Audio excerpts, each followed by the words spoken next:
आइए सुनते हैं आज का सत्संग। मेरे गुर्दे संबंधी रोग के बारे में मुझे 1995 में पता चला। 6 साल बाद मेरे गुर्दों ने काम करना बंद कर दिया और मेरा गुर्दा स्थानांतरित किया गया। मेरे ऑपरेशन से एक दिन पहले सर्जन ने आकर मुझे बताया कि मेरा रोग ऐसा था कि स्थानांतरण के बाद भी 70% संभावना थी कि मुझे यह रोग दोबारा हो जाएगा।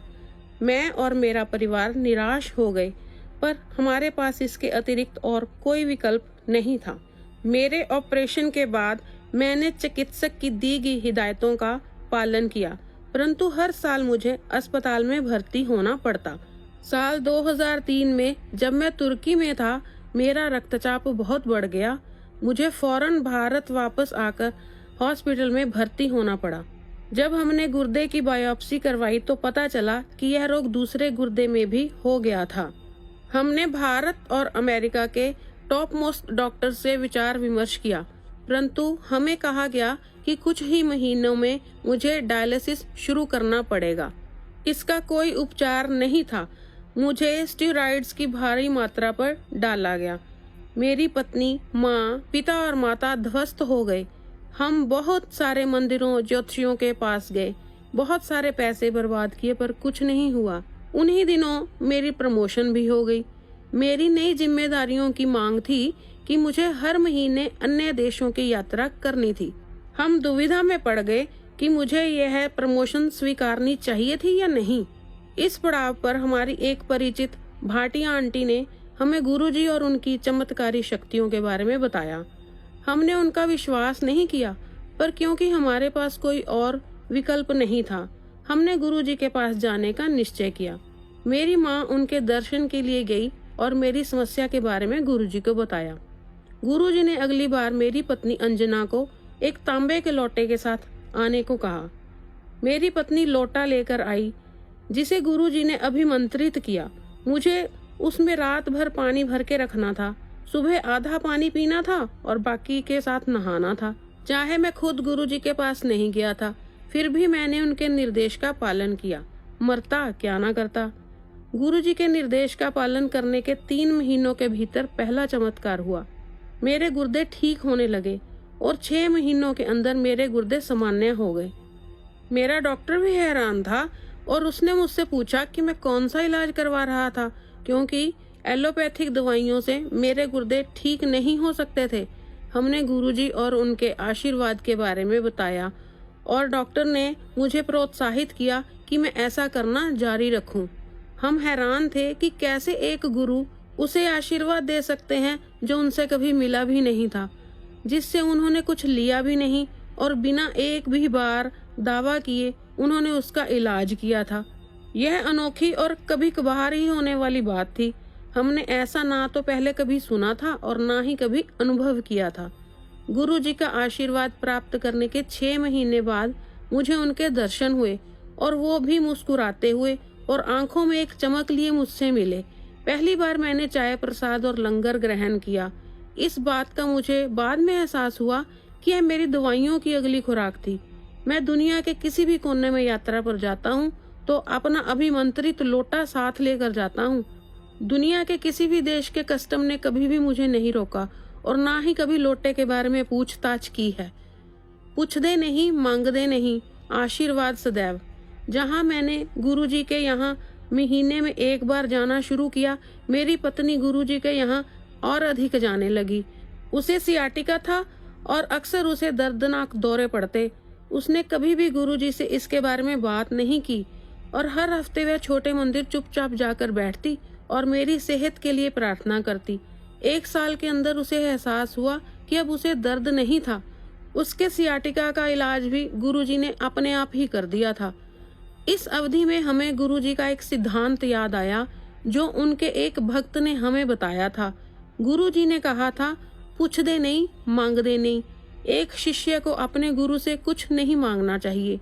शिष्य दूरदर्शी नहीं होते, जबकि गुरु दूरदर्शी होते हैं और संगत के बिना बोले अपने आप ही उन्हें आशीर्वाद दे देते हैं। वह अगर कुछ चाहते हैं तो सिर्फ संपूर्ण श्रद्धा और विश्वास। उनके आशीर्वाद अनगिनत हैं। और दुनिया की किसी भी शक्ति से अधिक शक्तिशाली। मेरे पूरे परिवार पर उनकी कृपा बरसनी शुरू हो गई थी। स्टेरॉइड्स के कारण मेरी दोनों आंखों में मोतियाबिंद हो गया था और मुझे उनका ऑपरेशन कराना पड़ा। मेरी पत्नी चिंतित थी कि हम ऐसे डॉक्टर और हॉस्पिटल जा रहे थे जिसे हम जानते नहीं थे। ऑपरेशन के एक दिन पहले हमने गुरुजी का आशीर्वाद लेने का निश्चय किया और सब उन पर छोड़ दिया। अगले दिन जब हम दिल्ली के एक हॉस्पिटल में गए तो मेरी पत्नी ने देखा कि हॉस्पिटल के मालिक के एक कमरे में गुरुजी की तस्वीर थी। हॉस्पिटल के कर्मचारियों ने हमें बताया कि हॉस्पिटल के मालिक गुरुजी के पक्के भक्त थे और पिछली शाम को संगत में थे जब हमने गुरुजी से आशीर्वाद लिया था। गुरुजी ने अपने आप ही उस हॉस्पिटल की ओर हमारा मार्गदर्शन किया जिसे उन्होंने आशीर्वाद दिया था। मेरा ऑपरेशन बहुत अच्छा रहा। एक बार फिर गुरुजी ने प्रमाण दिया कि हमें उनसे कुछ भी मांगने की आवश्यकता नहीं है। उनका आशीर्वाद सदैव हमारे साथ है, हर जगह है और हर समय है। चाहे मेरे गुर्दे में सुधार हो रहा था, फिर भी मुझे महंगी दवाइयाँ खानी होती थी, जिसके कारण हमारी सेविंग्स खत्म होती जा रही थी। हर हफ्ते गुरुजी की संगत में बैठे हुए हम चिंता में रहते थे। कुछ और महीने में जब हमारी सेविंग्स खत्म हो चुकी होंगी तो हम यह सब खर्चा कैसे उठाएंगे। जब भी हम लंगर के बाद आज्ञा लेते तो गुरुजी हमेशा मुस्कुराते, पर हम कभी भी हिम्मत नहीं जुटा पाते कि उनसे कुछ पूछें। मैंने कुछ साल आर्मी में भी काम किया था, पर उनके संपर्क में अब नहीं था। एक दिन एक बुजुर्ग एक्स सर्विसमैन ऑफिसर जो हमारे घर के पास रहते थे, हमारे घर की डोरबेल बजाई और हमें कुछ फॉर्म्स दिए। उन्होंने हमें बताया कि गवर्नमेंट ने एक्स सर्विसमैनों के लिए एक नई योजना घोषित की है, जिसके तहत अगर हम अपना नाम लिखवाते हैं तो हमें life long free medical facilities मिलेंगी। हमने सारी फॉर्मेलिटीज तुरंत पूरी की और कुछ ही समय में हमें फ्री मेडिसिन मिलने लगी। हमने सिर्फ 4500 रुपए की फीस चुकाई, जिससे हमें 20,000 रुपए प्रति माह की दवाइयाँ आजीवन मिलती। इतने सारे आशीर्वाद इतने कम समय के अंदर। गुरुजी बस अपनी मुस्कुराहट के द्वारा हमसे बात करते। यह कितना दिव्य अनुभव था, क्योंकि हम इंसान हैं। गुरुजी का आशीर्वाद मिलने के प्रतिकूल हम लोग चिंता करते हैं। हमारी पिछली चिंताएं समाप्त हो गई तो अब नई शुरू हो गई थी। मेरी पत्नी मुझे कहती कि अगर मेरे गुर्दे फिर से खराब हो गए तो मेरी नौकरी जा सकती थी। यह संभव था क्योंकि मैं एक कॉरपोरेट सेक्टर में काम करता था। मैं जिस कंपनी में 17 सालों से काम कर रहा था, वो कंपनी 2005 में किसी और ने खरीद ली। मुझे ऑप्शन दिया गया कि या तो मैं उनके साथ कंटिन्यू रखूं या फिर जितने साल उनके साथ काम किया है उसका कॉम्पनसेशन लेकर जॉब को छोड़ दूं। हमने बिना सोचे पैसे लेने का फैसला किया और हमने जितना सोचा हमें उससे कहीं ज्यादा मिला। इस रकम से मेरी पेंशन की भरपाई हो गई। अब एक नई चिंता थी कि मुझे गुर्दे की समस्या के साथ नौकरी कैसे मिलेगी। नई कंपनी में काम शुरू करने से पहले मेरा मेडिकल होता और उन्हें मेरी समस्या का पता चल जाता। गुरुजी के आशीर्वाद से मेरे पास 2 नौकरियों के प्रस्ताव आए, जिसमें से मैंने एक को चुना। नई कंपनी में काम शुरू करने से 1 महीना पहले मेरी मेडिकल हुई और मैंने नई कंपनी में अपनी मेडिकल रिपोर्ट दे दी। उस रिपोर्ट में मेरे गुर्दे की समस्या, बीपी और मैं जो दवाइयाँ खाता हूँ उन सब की पूरी लिस्ट थी। मुझे पूरा यकीन था कि वो कंपनी मेरे नौकरी का प्रस्ताव रद्द कर देगी, परंतु हैरानी की बात ये थी कि मुझसे कोई सवाल नहीं पूछा गया और मैंने अपनी नई कंपनी में काम शुरू कर दिया। काम शुरू करने के 3 महीने बाद मैंने अपने एचआर से पूछा कि उसने मेरी रिपोर्ट पढ़ी थी और उसको मेरी रिपोर्ट ठीक लगी। तो मेरे एचआर ने जवाब दिया कि जब मेरे पास रिपोर्ट आई तो मैं इतना बिजी था कि मुझे उसे पढ़ने का समय ही नहीं मिला। मैंने सोचा यह तो एक और चमत्कार हो गया। सच में संगत के लिए गुरुजी का आशीर्वाद अनंत है। वह हमें अच्छी सेहत, अच्छे रिश्तों के साथ साथ गुड फाइनेंशियल कंडीशन भी अपने आशीर्वाद के रूप में देते हैं, क्योंकि गुरुजी सब जानते हैं कि उनके बच्चों को क्या चाहिए। हम कितने भाग्यशाली हैं कि हम गुरुजी के रूप में स्वयं भगवान शिव की शरण में हैं। उन्होंने हमारी सभी चिंताओं और समस्याओं का ध्यान रखा है और उसके बदले में हमें खुशियाँ, मुस्कुराहट और एक प्यारा सा गुरु संगत परिवार दिया है। तो संगत जी, आज के सत्संग से हमें ये शिक्षा मिलती है कि हमें अपने गुरुजी पर पूर्ण विश्वास रखना चाहिए, क्योंकि हमारे गुरुजी सब जानते हैं कि उनके बच्चों को क्या चाहिए। इसलिए शांत मन से मंत्र जाप कीजिए और सदैव गुरु जी का शुक्राना कीजिए। तो आइए संगत जी, अब 21 बार गुरु जी का मंत्र जाप करते हैं।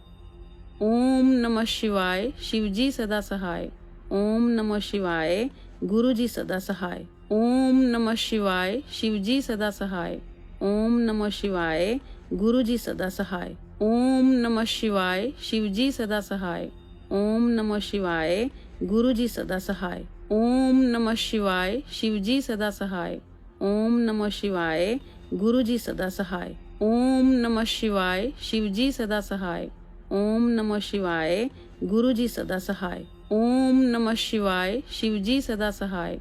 ओम नमः शिवाय, गुरु जी सदा सहाय। ओम नमः शिवाय, शिव जी सदा सहाय। ओम नमः शिवाय, गुरु जी सदा सहाय। ओम नमः शिवाय, शिव जी सदा सहाय। ओम नमः शिवाय, गुरु जी सदा सहाय। ओम नमः शिवाय, शिव जी सदा सहाय। ओम नमः शिवाय, गुरु जी सदा सहाय। ओम नमः शिवाय, शिव जी सदा सहाय। ओम नमः शिवाय, गुरु जी सदा सहाय। ओम नमः शिवाय, शिव जी सदा सहाय।